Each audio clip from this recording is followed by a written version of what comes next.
Welcome back, my dudes. Today I wanted to talk about one of the nifty little AI tools that I created for our website, gamingandgeeks.com. I created an NPC creator, but I tried my best to really make it a functional NPC creator with NPCs that you could actually use in your game that are ready to be used. So follow me.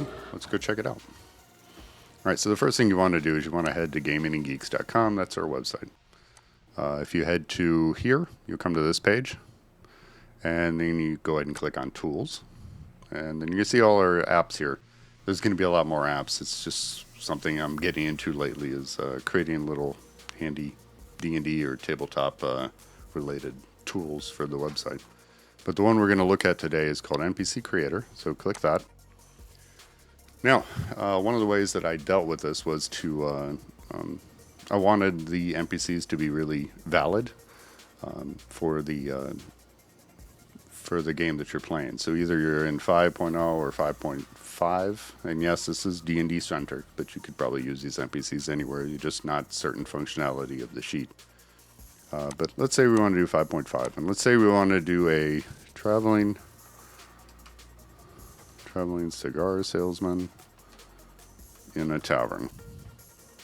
I have a new ergonomic keyboard. It's awful. All right. We're going to hit generate, and now it's going to make the call. So it takes a few seconds, and that can vary depending on the time of day. OpenAI is kind of the Wild West when it comes to their API.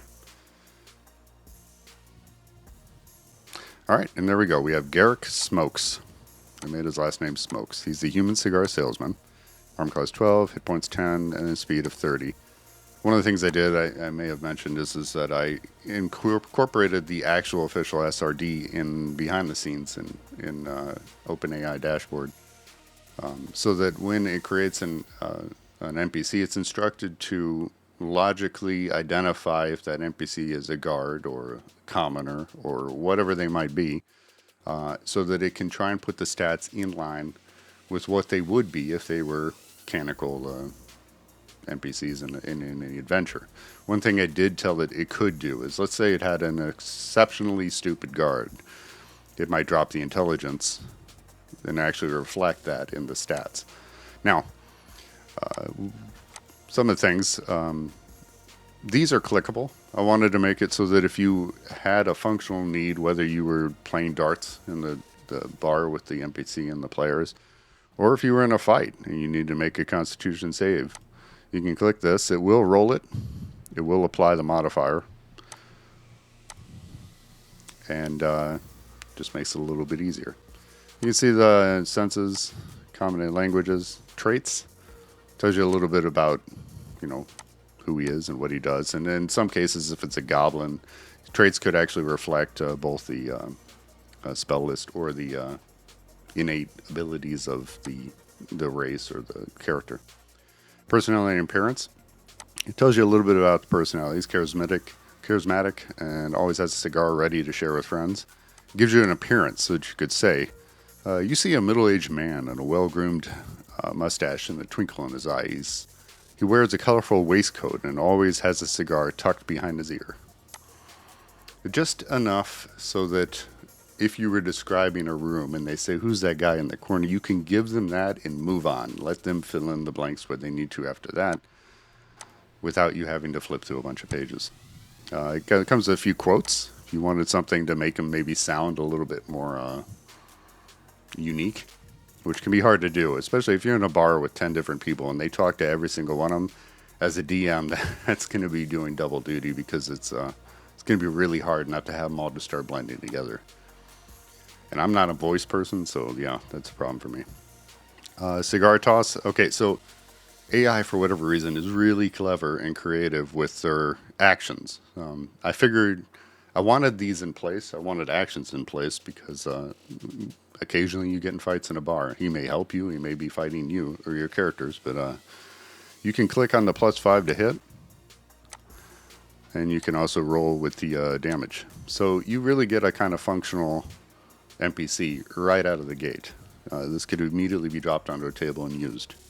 It also tells you a little bit about his loot. If he were to die and the players decided to search him like little murder hobos that they are.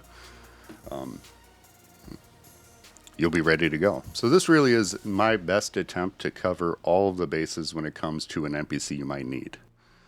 One thing I will note here is that you can download it. If you download it, it's going to save the HTML to your computer, and then you can use it anytime, add it to your notes, I don't know, wherever you keep files at. And it's just as functional. You can still use the JavaScript offline rather than having to do everything online. And then if your players latch on to your NPC, then, well, you have a copy of them so you can remember who it was that they were talking to. Upcoming, I will be expanding this. I've just built an AI server at my house, which is going to be linking to our website, which is going to allow me to do imaging and token creation for these NPCs, which will also eventually link into Moat 2, my VTT, and the second version I'm going to come out with is going to be very much embracing the some AI features in order to make DMing easier and well, hopefully a lot more fun. But none of this costs anything. You guys are welcome to go and give it a shot. Let me know in the comments if you find anything you don't like or see anything that's missing. I would love to make this the perfect NPC creator. But yeah, that takes some input from everybody. So if you like it, let me know. If you don't, let me know. And then if you think there's anything I can do to jazz it up even more, just let me know. That's it for now, guys. I will see you guys next time.